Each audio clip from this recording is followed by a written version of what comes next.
பேரன்பு கொண்ட சொந்தங்கள் யாவருக்கும் வணக்கம். முதலாவது சிவகங்கை மாவட்ட நம்ம ஆர்டி ஆர்வலர் இயக்க குழுவினருக்கு நான் அந்த வாழ்த்துக்களை தெரிவித்துக் கொள்கிறேன்.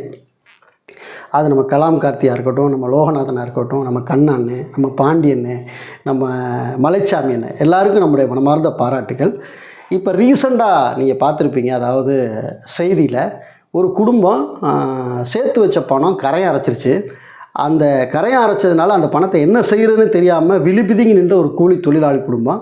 அங்கே நம்ம ஆர்டி ஆர்வலர்கள் செஞ்ச ஒரு மிகப்பெரிய ஒரு ஹெல்ப் உதவி. அதைத்தான் நம்ம இன்றைக்கி இந்த வீடியோவில் பேச போகிறோம். சமூக சேவை அப்படின்னு சொன்னால் மனு போடுவது, ஆர்டி எழுதுவது மட்டுமல்ல, மக்களுக்கான தேவைகள் எதுவாக இருந்தாலும் அதை செய்து கொடுப்பது சமூக சேவை. நம்முடைய நண்பர் ஒருத்தர் காவல் நிலையத்துக்கு போய் ஒரு மனு எழுதி கொடுக்குறாரு. எழுதும்போது அதில் இப்படிக்கு சமூக ஆர்வலர் அப்படின்னு அவர் எழுதி கொடுக்கும்போது அங்கே இருந்த காவலர் ஒருத்தர் சொல்கிறாரு, சமூக ஆர்வலர்னால் என்ன அப்படின்னு அவர் சொல்கிறாரு.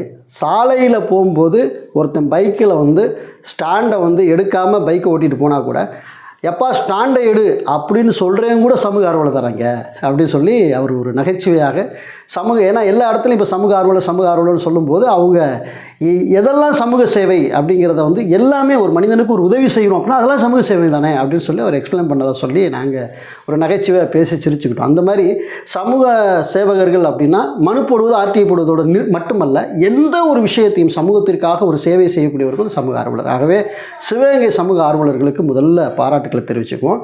அதாவது இந்த சம்பவம் எங்கே நடக்குது அப்படின்னு கேட்டிங்கன்னா, சிவகங்கை மாவட்டம் பூவந்தி அருகில் இருக்கக்கூடிய கக்கனாம்பட்டி அப்படிங்கிற ஒரு ஊர். அந்த ஊரில் ஒரு கூலி தொழிலாளி குடும்பங்கள் வசித்து வராங்க. அந்த குடும்பம் பார்த்திங்கன்னா கூலி தொழிலாளி குடும்பம். ஸோ அதில் 2 பெண் குழந்தை, ஒரு ஆண் குழந்தையோடு அந்த குடும்பத்தில் கணவன் மனைவி இவங்க எல்லாம் தினமும் வேலைக்கு செல்லக்கூடிய ஒரு நபர்களாக இருக்காங்க. அவங்க ஒரு கூரை வீட்டில் வசிச்சுட்டு இருக்கனால அவங்க வீட்டில் ஒரு லாக்கரோ எதுவுமே இல்லை. அப்போ தினந்தோறும் சம்பாதிக்கக்கூடிய 2 பேரும் வேலைக்கு போய் சம்பாதிக்கக்கூடிய அந்த பணத்தை அவங்களுடைய உணவு தேவை போக, மற்ற செலவுகள் போக, மிச்சத்தை அவங்க வீட்டுக்குள்ளே ஒரு உண்டியல் ரெடி பண்ணி அதை மண்ணுக்குள்ளே புதைச்சி வச்சு அதுக்குள்ளே பணத்தை போட்டு வச்சுட்டே வந்திருக்கிறாங்க. அது உள்ளே என்ன அப்படிங்கிற ஒரு பொசிஷனே அவங்க பார்க்கல. அந்த பணம் இருக்கா, அது எந்த மாதிரி சுச்சுவேஷனில் இருக்குது அவங்க டெய்லி பார்க்கல. பணத்தை போடுற மட்டும் அவங்களுக்கு தெரிஞ்சிருக்கு. இப்படி இருக்கும்போது குழந்தைங்களுக்கு காதணி விழா நடத்தலாம் அப்படிங்கிற ஒரு முடிவுக்கு என்ன பண்ணுறாங்கன்னா, அந்த பணத்தை எடுக்கிறாங்க. எடுக்கும்போது அங்கே என்ன ஆகுது அப்படின்னு பார்த்திங்கன்னா, அந்த பணம் முழுவதும் கரையான் அரிச்சிருச்சு. அதை ஸ்க்ரீனில் நீங்கள் பார்க்குறீங்க. கரையான் அரித்த உடனே அவங்களுக்கு என்ன செய்கிறதுனே தெரியல. என்ன செய்கிறது, நம்ம அடுத்த கட்ட நகர்வுக்கு இந்த பணத்தை நம்ம எப்படி திரும்ப நம்ம வாழ்க்கைக்கு கொண்டு வரது. கூலி தொழில் செய்யக்கூடியவங்களுக்கு 10 ரூபா இருந்தாலும் அது பயங்கரமான ஒரு உழைப்பில் வந்த பணம்ங்கிற ஒரு அழுத்தம் இருக்கும். அந்த 10 ரூபா மிஸ் ஆனால் கூட ஒரு நாள் நம்ம தூங்க மாட்டோம். அது உழைக்கிறவங்களுக்கு தான் தெரியும். ஸோ அந்த மனநிலையில் அந்த ஃபேமிலி இருக்கும்போது அங்கே நம்முடைய அண்ணன் திரு மலைச்சாமி அந்த ஏரியாவில் இருக்காங்க.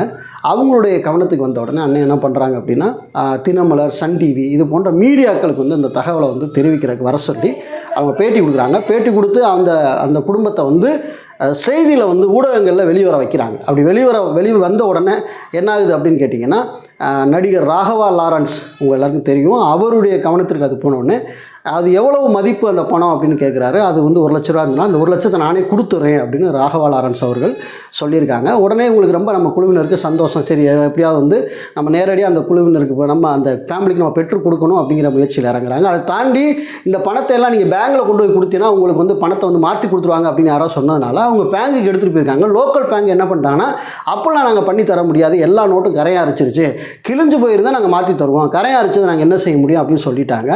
ஆனாலும் செய்தி கொஞ்சம் வீரியமாக என்ன ஆகுது அப்படின்னா, மாவட்ட நிர்வாகமே முன்னின்று அவங்களுடைய பணத்தை பெற்றுக்கொண்டு எதெல்லாம் அது சரியான கிழிஞ்சு போய் அந்த நம்பர் தெரியக்கூடிய நோட்டெல்லாம் அவங்க கணக்கீடு செய்து அதை ரிஷர் உங்களோட கவனத்துக்கு எடுத்துகிட்டு போயிட்டு, உங்களுக்கு நாங்கள் பணத்தை தர்றோம், அந்த எவ்வளோ பணம் தேருமோ அந்த பணத்தை உங்களுக்கு தர்றோம் அப்படின்னு சொல்லி ஒப்புதல் வழங்கியிருக்காங்க. ஸோ அதற்கான ஃபார்ம் கொடுத்ததாக ஃபில்லப் பண்ணி கொடுத்தாலும் அந்த ஃபேமிலி பேட்டி கொடுக்கும்போது சொல்லியிருந்தாங்க. உண்மையிலே ரொம்ப மகிழ்ச்சி. இந்த செய்தி வெளியில் போகலைன்னா இந்த உதவி அவங்களுக்கு கிடைச்சிருக்குமா அப்படிங்கிறது சந்தேகம் தான். அதே போல் மலைச்சாமி அண்ணன் அவங்களுடைய நண்பர் ஒருத்தவங்க திருச்சியில் இருக்குதுன்னு சொல்லி சொன்னார். அவங்க 2 பேரும் சேர்ந்து நேரடியாக ராகவா லாரன்ஸை பார்க்குறதுக்கு இன்றைக்கி காலையில் கூட்டிகிட்டு போயிட்டாங்க. கூட்டிகிட்டு போகும்போது நான் அண்ணனுக்கு ஃபோன் அடித்தேன். அண்ணன் இப்போ தானே பார்க்க போயிட்டுருக்கேன் அப்படின்னு அண்ணன் பேசினாங்க. அதுக்கப்புறம் பார்த்ததுக்கப்புறம் நீங்கள் ஃபோன் பண்ணுங்களேன் அப்படின்னு சொல்லியிருந்தேன். அதேமாதிரி பார்த்து முடிச்சதுக்கப்புறம் அங்கேருந்து நம்மளுக்கு ஃபோன் பண்ணாங்க. இந்த திரையில் கூட நீங்கள் பார்க்கலாம் அந்த சம்பவத்தை. நேரடியாக லாரன்ஸை பார்த்து என்ன பண்ணுறாங்க அப்படின்னா சொல்லும்போது அவர் ரொம்ப கவலைப்படாதீங்க, உங்களுக்கு வந்து நேரடியாகவே வந்து இந்த பணம் வந்து கையிலே கொடுத்துன்னு சொல்லி பண்டாவே வந்து கையில், அதாவது கேஷாகவே கொடுத்துட்டாரு அப்படின்னு சொல்லி சொன்னாங்க.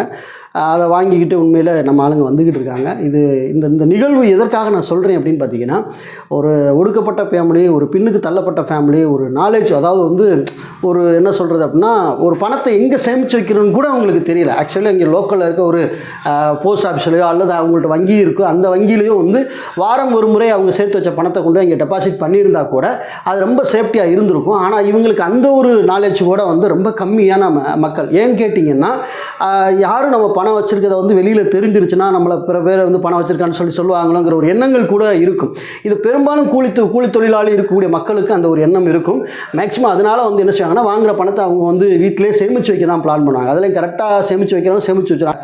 இந்த மாதிரி மிஸ்டேக் பண்ணக்கூடிய உறவுகள் நிறைய இருக்கிறாங்க. ஆகவே வந்து இந்த வீடியோட நோக்கம் என்ன, அப்படி யாராவது நீங்கள் வந்து பணத்தை வந்து மண்ணில் புதைக்கணும்னு நினச்சிங்கன்னா தயவுசெய்து செய்யாதீங்க.